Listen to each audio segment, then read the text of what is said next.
감사주일이라 당연히 우리가 감사에 대한 말씀을 상고해 봐야 합니다. 오늘은 평범한 일상, 비범한 감사라는 제목으로 하나님의 말씀을 나누려고 합니다.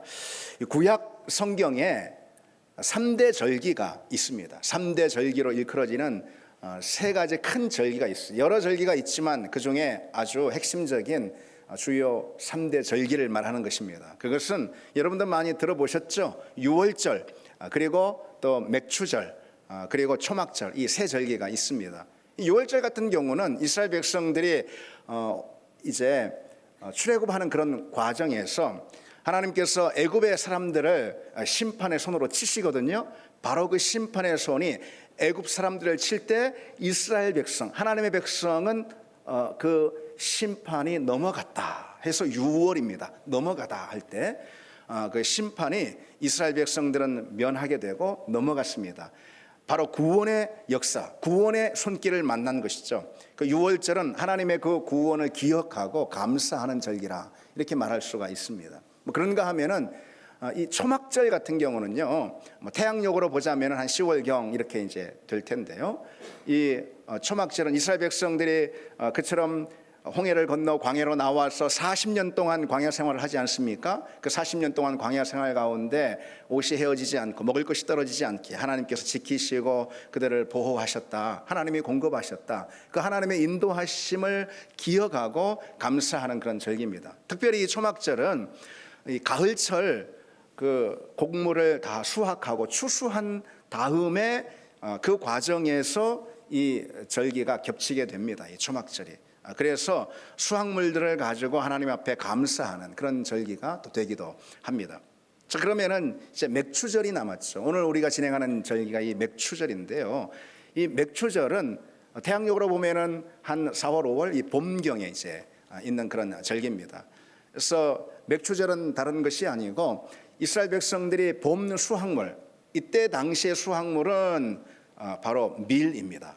맥추라고 그래가지고 보리맥을 쓰니까 보리를 추수하는 거 아닌가 싶은데 사실 그렇지 않고 보리는 한 3월경에 초실절이라고 해가지고 그 보리 수확을 합니다.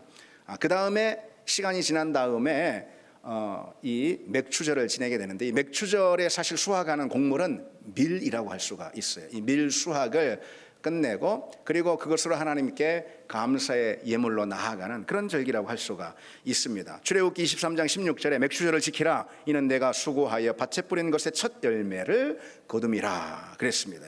성경은 이 맥추절을 유월절 이후 50일 지난 시점에 다가오는 그런 절기라 해가지고 오순절, 열순자를 써가지고 50일 지났다 해서 오순절이다 이렇게 말합니다. 6월절 이후 50일 지난 절기, 오순절 그렇게 말합니다.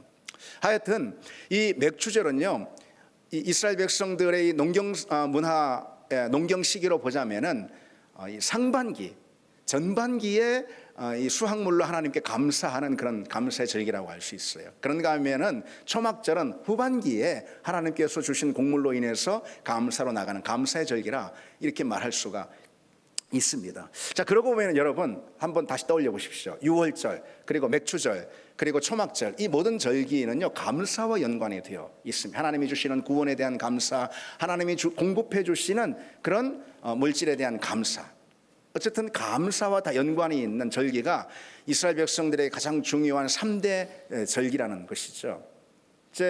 이 맥추절 같은 경우는 특히 수학과 관련이 있기 때문에 더더욱 그렇다고 할 수가 있습니다. 물론 오늘날 우리는 뭐 농경시대, 농경문화가 아니고요. 여기서 농사 짓는 분들은 안 계시잖아요. 그렇기 때문에 우리에게는 조금 이제 낯설게 여겨질 수도 있지만은 사실 우리는 이것을 이렇게 받아들여야 합니다. 이스라엘 백성들이 상반기 가운데 하나님이 주신 그 은혜의 그 열매에 감사함으로 나간 절기가 이 맥추절이란 말이죠. 그래서 우리 역시 7월에 있지 않습니까? 상반기 가운데 하나님께서 우리에게 모든 삶의 자리 가운데 가정에서 그리고 직장에서 신앙의 자리에서 하나님이 주신 그 손길을 느끼고 또 그로 인해서 감사로 나아가는 그런 이 절기가 바로 이 맥추절이다 할 수가 있습니다. 그리고 하반기에는 우리 같으면 추수감사절이 있지 않습니까? 자, 한국교회는요 그처럼 상반기를 결산하는 맥추절과 하반기를 결산하는 추수감사절이 두 개 있습니다. 하나님이 주셨다고 볼 수 있어요. 감사절을 하나님께서 그렇게 2번 주신 거라고 말할 수가 있어요. 여러분, 다른 어떤 절기도 2번 있지 않습니다. 근데 감사절만큼은 2번 이렇게 주어졌습니다. 그게 감사한 거예요, 여러분.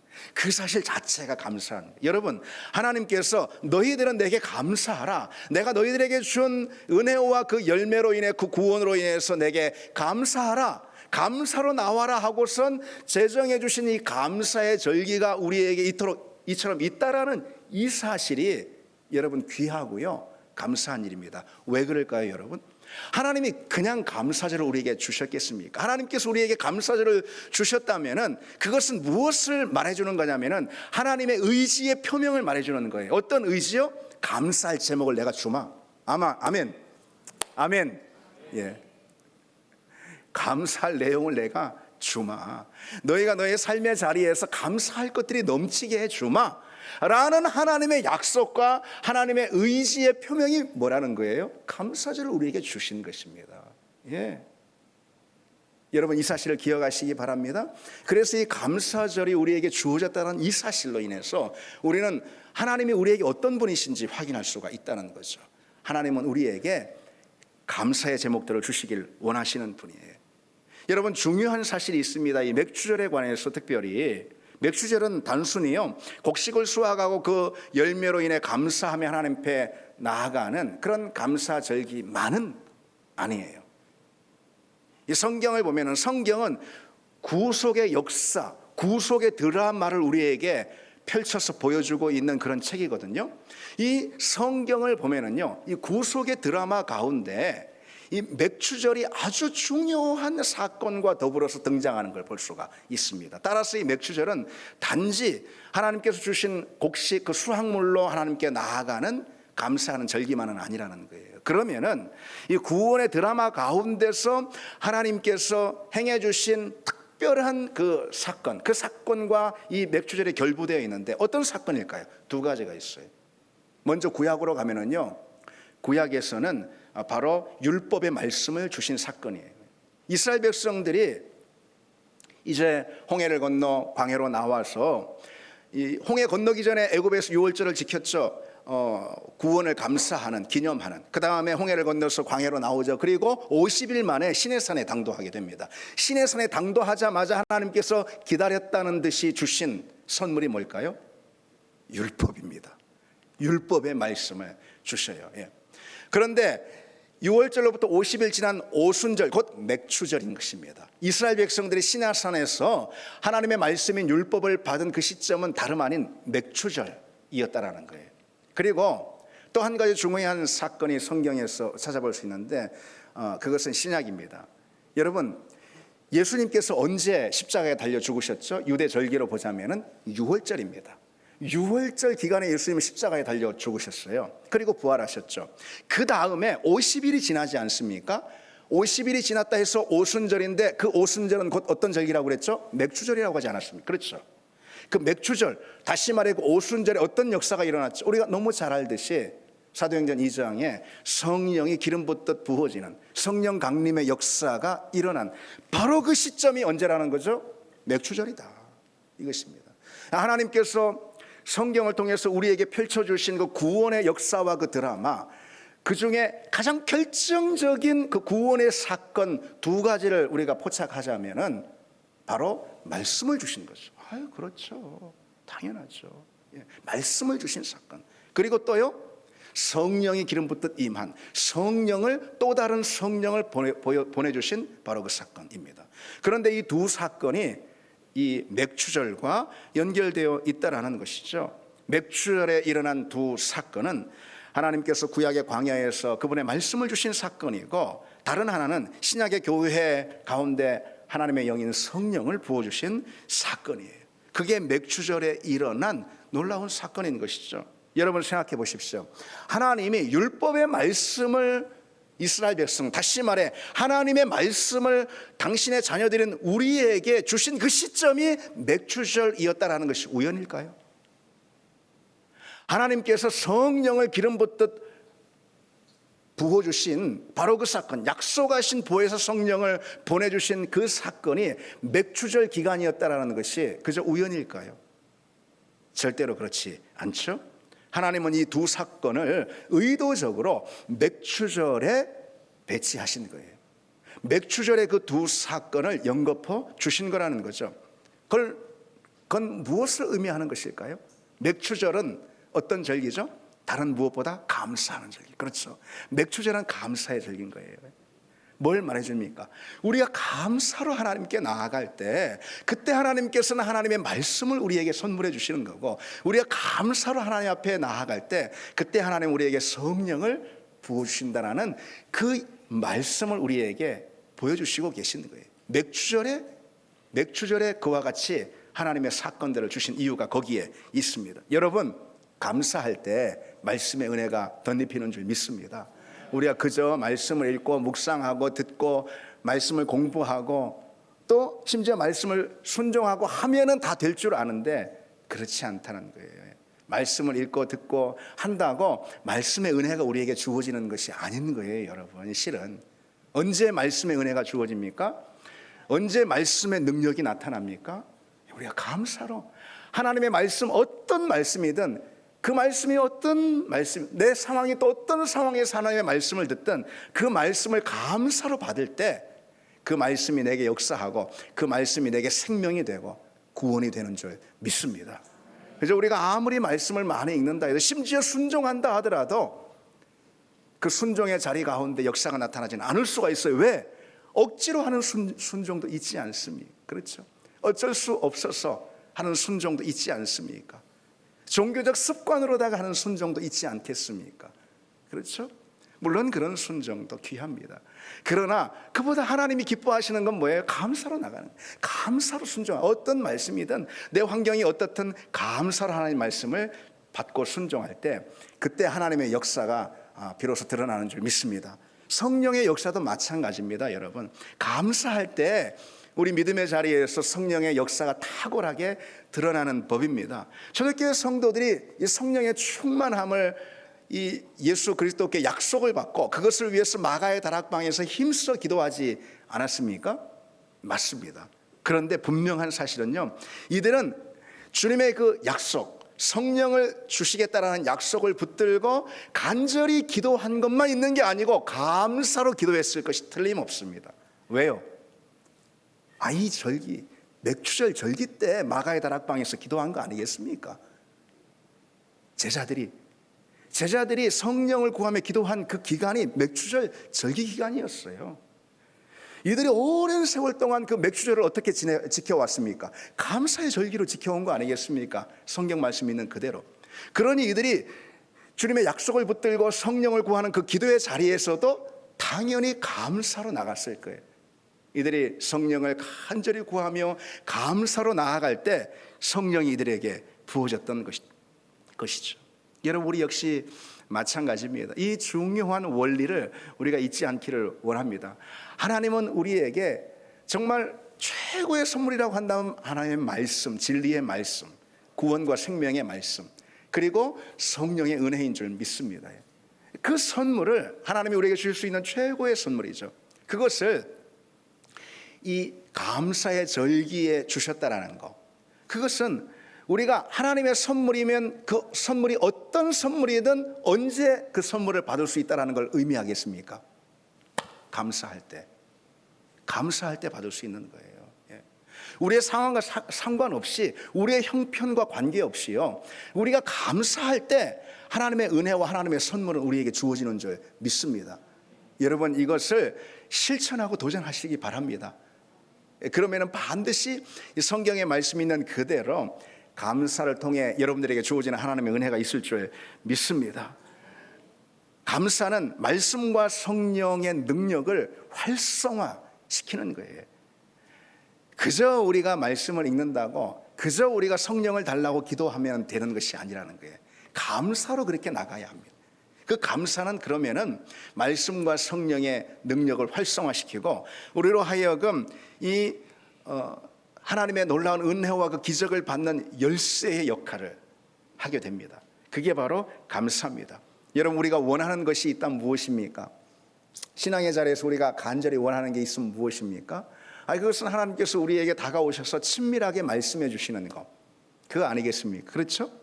그리고 정말 소원하는 바 하나님의 영인 성령을 우리에게 뜨겁고 생생하고 강력하게 부어주시는 거 아니겠습니까? 그래서 우리가 말씀의 사람으로 거듭나고 우리가 성령의 사람들이 되는 거 아니겠어요? 그렇죠?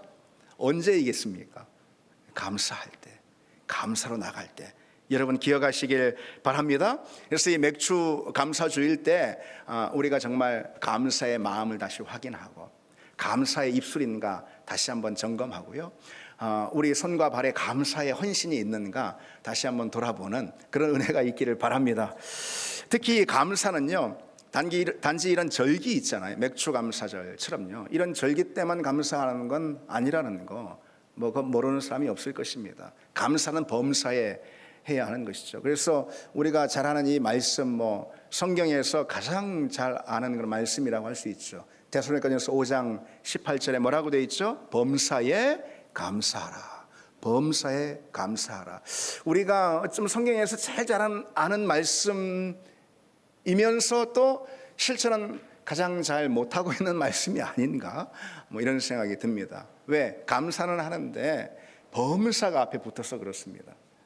이 범사라는 건 뭘까요, 여러분? 말 그대로 모든 환경을 말하는 거예요. 모든 상황들, 그게 범사입니다. 그게 범사에 감사하는 거예요.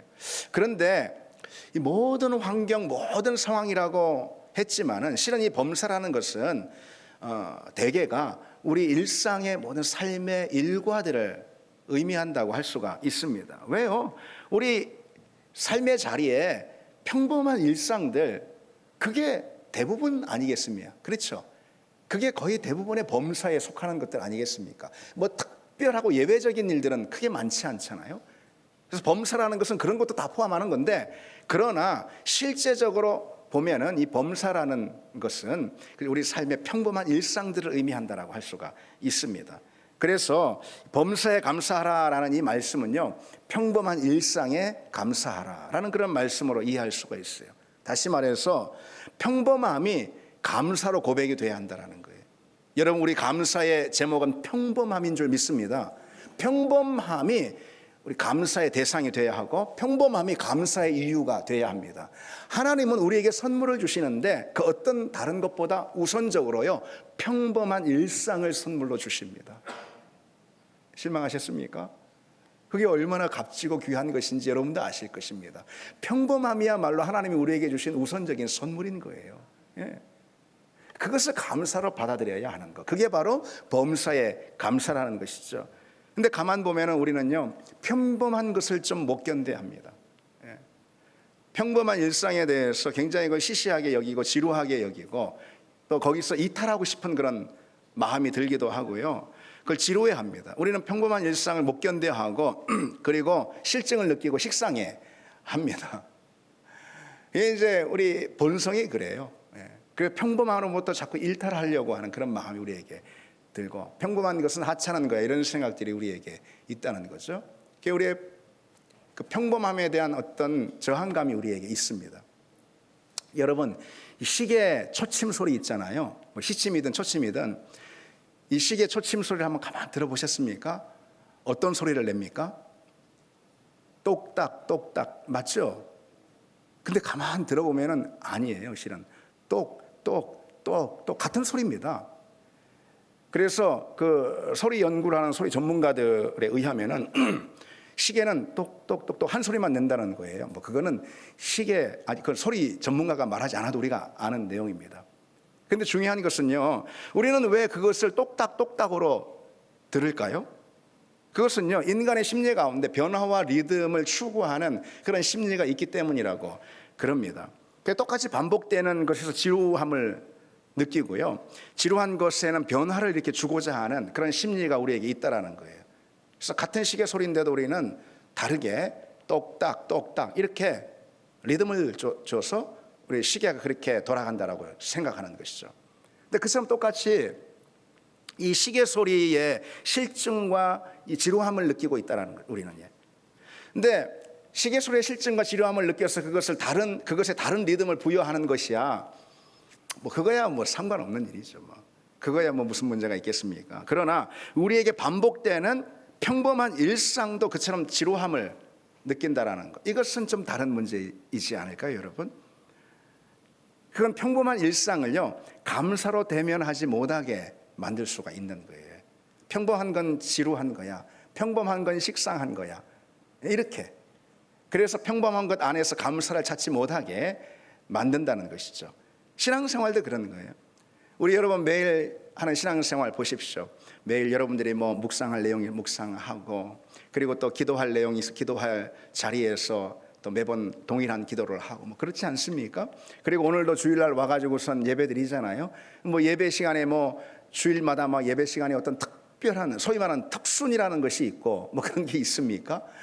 여상한 그런 예배가 진행되고 있습니다. 똑같은 사람들이 나와서 찬양을 하고, 똑같은 목사가 나와 설교를 하고, 그리고 성경 말씀도 똑같은 66권 성경입니다. 66권이 지루해가지고 한 660권 되면 좋겠습니까, 여러분? 그렇지는 않죠. 똑같은 우리 신앙생활의 이 모습도 반복되는 일상이라는 것이죠. 똑같이 교회 와서 지난주와 같이 오늘도 같은 봉사를 하고, 같은 사람들과 만나 같은 교제를 하고 그럽니다. 근데 우리는 그처럼 평범한 것들에 그런데 종종 지루함을 느낀다는 것이죠. 못 참습니다. 물론 어떤 경우는 좀 자극이 필요한 변화가 우리에게 주어질 필요도 있습니다. 그러나 여러분, 우리 삶, 우리 인생을 한번 보십시오. 현실적으로 모든 것이, 우리 삶을 두르고 있는 우리 모든 시간과 우리 삶의 주변의 모든 것들이 다 평범한 것들 아니겠습니까? 그렇죠. 지난 한 주 여러분 뭔가 특별하게 기억나는 거 있습니까? 지난 한 주 한번 묻겠습니다. 여러분 어떤 것이 특별하게 기억납니까? 아마 여러분들 가운데 지난 한 주 뭐 특별한 일이 있었다, 뭐 그런 분들도 계시고 그것을 떠올릴 수 있는 분들이 아마 있을 것입니다. 그러나 그렇게 많지는 않을 거예요. 지난주 뭘 했지? 생각이 뭐 그렇게 잘 나지 않을 정도로 지난주도 그 지난주와 또 그 지난주와 비슷한 삶의 패턴으로 한 주를 보냈을 것입니다. 그러니까 지난주 뭐 특별한 거 기억나는 거 있냐라고 물으면은 뭐 대부분이 뭐 특별한 게 뭐 있지? 그래 기억을 못 한다라는 것이죠. 우리 삶의 자리가 다 평범한 일상들, 평범한 일과들로 이루어진 그런 생활의 반복이라는 거예요. 그리고 실은 가만 생각하면 그것이야말로 하나님께서 우리에게 주신 아주 중요한 선물이라고 할 수가 있습니다. 그러니 여러분, 우리는요 이 평범함에서 감사를 배우지 못하면은 우리는 감사할 일이 별로 없는 거예요. 왜? 우리 일상이 대부분 평범한 것들로, 평범한 일과들로 이루어져 있으니까. 대부분이 그렇잖아요. 그러니까 그 평범함 안에서 우리가 감사를 잃어버리면은 실은 우리는 감사의 언어를 완전히 잃어버릴 수가 있습니다. 감사를 잊고 살 수가 있어요. 신앙의 자리에서도 여러분 마찬가지입니다. 늘 반복되는 예배, 반복되는 설교, 또 말씀의 훈련, 교회의 교제와 봉사 등등의 모든 것들이 다 어제와 또 오늘이 같습니다.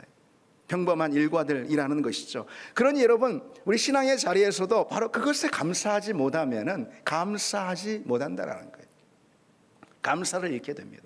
하나님의 어떤 뭐 기적 같은 개입과 하나님의 어떤 놀라운 손길을 통해서 우리에게 간섭하고 우리 삶에 그런 하나님의 특별한 은총이 주어져야지만 감사를 한다면, 예외적인 그런 것으로 감사한다면 우리는 언제 감사할 수 있겠습니까?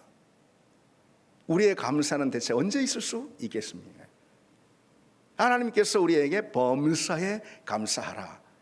이는 그리스도 예수 안에 너희를 향하신 하나님의 뜻이라라고 말씀하신 이유가 거기에 있는 거예요. 우리가 늘 감사해야 한다는 것이죠. 그리고 여러분, 이 사실을 알아야 합니다. 그러면 왜 우리로 하여금 범사에 감사하라고 하셨을까? 하나님이요, 왜 그러셨을까? 한번 생각해 보십시오. 하나님이 어떤 분이신지 여러분 먼저 한번 생각을 해 보시면 알 수 있습니다. 하나님은 어떤 분이실까요? 매주 여러분 우리가 이렇게 똑같이 드리는 예배와 같은 이런 평범한 신앙의 자리를 은혜의 방편으로 삼으시는 분이 바로 하나님이라는 거예요. 하나님은요 어떤 우리 삶의 기적 같은 일, 기적 같은 사건을 주시고 그 사건과 그 일을 개입하심으로 하나님의 은혜를 그 사건 속에서 우리에게 주시는 분이 아니라는 거예요, 여러분. 그런 분위기도 물론 하지만은 그보다는 하나님은 우리의 평범한 일상들을 하나님의 은혜를 주시는 그 방편과 수단으로 삼으시는 분이 하나님이신 줄 믿습니다. 그런데 다행스럽고 감사한 게 우리의 일상이 대부분 어떻습니까? 평범하지 않습니까, 여러분? 우리 일상이 대부분 평범합니다. 그렇기 때문에 하나님께서도 우리에게 큰 은혜를 날마다 주시기 위해서 그 일상을 하나님의 은혜의 수단으로 삼아주시는 그런 분이라는, 그래서 참 감사한 것이죠. 그렇지 않습니까? 그래서 우리는요, 이 평범하고 사소한 자리들을 소중히 여기고 감사해야 합니다. 근데 이게 있어요, 여러분. 하나님은 단지 평범한 우리 일상을 은혜의 방편으로 삼으시는 분이라기보다도 하나 더 기억해야 합니다. 그 평범한 일상의 자리에서 감사의 고백으로 늘 나가는 그 믿음 있죠. 그 믿음에 하나님은 은혜를 주시는 그런 분입니다. 우리가 늘 감사해야 될 이유가 거기 있습니다. 범사에 감사하라는 것이 하나님의 무슨 우격다짐이고 하나님의 무슨 강압적인 명령이라고 절대 생각해서는 안 되는 거예요. 왜 하나님이 범사에 감사하라고 말씀하셨나? 범사에 감사할 때 하나님은 우리에게 더 많은 은혜로 개입하실 수 있기 때문에 그렇습니다. 하나님은 평범함을 은혜의 방편으로 삼으시는 분이고, 특별히 그보다는 평범함 안에서 그것을 감사의 제목으로 올리는 그 감사의 믿음에 하나님은 역사하신다는 거예요. 그러니 우리에게 범사에 감사하라. 범사에 감사하라. 범사에 감사한 우리가 되기를 원합니다, 여러분. 그럼 여러분, 이 마지막 질문을 하나 우리가 해결해야 합니다. 범사에 감사하는 믿음은 어떤 믿음일까요? 그러면은 범사에 감사하라 그러는데, 범사에 감사하는 믿음은 어떤 믿음일까요? 물론 첫 번째로는요, 그 평범한 일상을 우리가 감사의 태도로 바라보는 그런 믿음의 시선을 말하는 걸 거예요. 그게 범사에 감사하는 믿음이에요. 평범한 것도 그저 허투루 보지 않고, 그것을 그저 하찮은 것으로, 사소한 것으로 보지 않고, 또는 그것에 식상해하지 않고, 더군다나 그 평범한 것을 우리는 비범한 시선으로 바라보고 하나님의 은혜로 고백할 수 있는 그런 태도, 그런 자세 있잖아요. 이것이 범사에 감사하는 그런 믿음입니다. 그런 믿음을 갖기를 원합니다. 그런데 여러분, 그것과 더불어서 그만큼이나 중요한 게 있어요. 뭐냐? 평범한 일상에 충실한 믿음을 가져야 합니다. 평범한 일상을 우리가 감사의 태도로, 자세로 우리가 마주할 수 있는 그 믿음, 더 나아가서 평범한 그 일상에 충실한 믿음, 이게 범사에 감사하는 믿음입니다. 여러분 기억하시죠? 평범한 일상에 충실한 믿음, 이게 범사에 감사하는 믿음입니다. 하나님이 우리에게 주신 대부분의 시간들이 평범하고 소소한 일상들입니다. 그러기에 평범한 일상에 충실하지 않고서는 우리는 감사를 실천할 길이 없는 거예요. 감사를 실천할 수 있는 길은 평범한 일상에 충실한 그런 신앙입니다. 여러분, 예수님을 한번 떠올려 보시기 바랍니다. 예수님의 일생 대부분은 평범한 일상이었어요. 평범한 일과를 보냈던, 그리고 나머지 3년 있잖아요. 마지막 3년만 공생의 기간으로 주님이 삼으셨죠. 그 이전에 30년 있죠. 이 30년은 예수님께서 어떻게 지내셨습니까? 목수 일을 하시면서 그저 우리처럼 똑같이 가족의 생계를 도맡아서 예수님이 당신의 동생들을 책임지시지 않으셨습니까? 그래서 평범한 목수로서 하루 일과를, 여러분들이 직장 생활하듯이 그런 일과를 주님도 보내셨던 거예요. 얼만큼이나요? 30년 동안. 그리고 마지막 3년이 공생의 기간이라는 것이죠. 여러분 한번 생각을 해보십시오. 이 나사렛에서의 예수님의 이 30년간의 그 삶의 모습은 어땠을까? 예수님께서 공생의 기간 정말 수많은 병자를 치유하시고 기적을 행하시고 무리를 걸으시고 그리고 죽은 자를 살리시고 오병이어 역사를 행하시고 이때 있잖아요. 이때 예수님은 당신의 모든 그 열심을 집중하셨을 거예요. 그 일들에. 당연하죠. 죽은 자를 살리는 그 정말 기가 막힌 그 사건 가운데 주님께서 허투루 하셨겠습니까? 주님이 모든 집중과 열심을 가지시고 그 기적의 사건에 참여하셨을 거예요, 주님께서는. 그렇죠? 그렇다면 한번 우리가 질문하기를 원합니다. 이전에 주님의 공생의 이전에 그 더 긴 그 기간 동안 주님 목수 일을 하시면서 평범한 그런 일상을 보내실 때 주님께서는 과연 어떻게 하셨을까? 예수님은 그 공생의 기간 중에 기적을 행하시고 무리를 걸으시고 그리고 변화산에서 놀라운 그런 모습으로 변모되는 그런 역사를 주님께서 마주하실 그때에만 특별한 마음과 특별한 열심을 가지고 그 순간을 대면하셨을까요? 그러진 않으셨을 거예요. 그렇죠?